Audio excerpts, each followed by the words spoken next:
নারায়ণগঞ্জের রূপগঞ্জে জমি সার্ভে করতে গিয়ে বাধা দেয়ায় প্রকাশ্যে পিস্তল উঁচিয়ে হুমকি প্রদর্শন করেছেন। এদিকে ঘটনাটি বিভিন্ন সামাজিক মাধ্যমে ভাইরাল হলে জনমনে সমালোচনার ঝড় উঠে। তবে পুলিশ বলেছেন পিস্তলটি বৈধ কিনা সেটা যাচাই করা হবে এবং কেন পিস্তল প্রদর্শন করেছেন সেটা তদন্ত করে ব্যবস্থা নেওয়া হবে। ঘটনা আমার জমি, আমি সার্ভেয়ার নিয়ে গেছি জমি দেখানোর জন্য।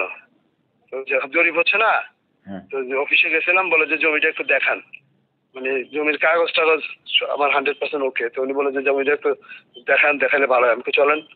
তা আমি ওনার সাথে করে আমার গাড়িতে করে ড্রাইভ করে নিয়ে গেছি।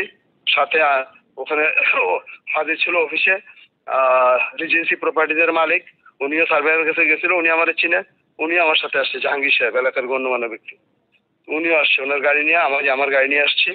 তখন এইখানে এই শামীম নামে এক ছেলে আর কতগুলো লোক নিয়ে এসে আমার উপর আক্রমণ করছে। হ্যাঁ, যে জমি জবরদখলকারী আর কি, ওখানে সাইনবোর্ড লাগায় অবৈধভাবে।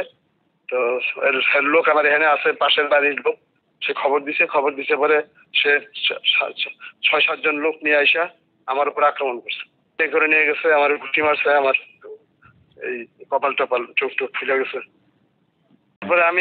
তারপরে আমি পিস্তল তো ছিল গাড়িতে, তো আমার তো গাড়ির কাছে যাইতে দিচ্ছে না।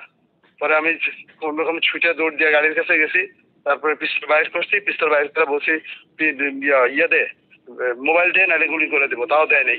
আমি ধৈর্য ধারণ করে আর গুলি করি নাই। সমস্যা নাই তো, আমি তো সার্ভেয়ারে নিয়ে গেছি, সার্ভেয়ার দেখবে অফিসিয়ালি, সে বুঝবে। এখন তো কোনো মারামারি, আমি তো আর সাইনবোর্ড লাগাইতে যাই নাই, আমি কিছুই করতে যাইনি, আমি একটা সরকারি অফিসারে নিয়ে গেছি, জাস্ট প্লটটা দেয়। এই সংক্রান্ত একটা অভিযোগ আমরা অলরেডি পেয়েছি আর কি। আমরা প্রথমে যে অবসরপ্রাপ্ত মেজর সাহেব যে অস্ত্রটা ভিডিওটা ভাইরাল হয়েছে আপনারা দেখেছেন, এই অস্ত্রটা আসলে তার লাইসেন্স আছে কিনা এই বিষয়টা আমরা অবশ্যই আগে দেখব। দেখার পরে কোন ঘটনার প্রেক্ষাপটে এবং কোন প্রেক্ষিতে উনি অস্ত্রটি প্রকাশ্যে ব্যবহার করলেন এটাও আমরা তদন্ত করে দেখতেছি বিষয়টা। মূল কথা যে সমগ্র বিষয়টাই তদন্তর পরে আমরা প্রয়োজনীয় আইনগত ব্যবস্থা গ্রহণ করব।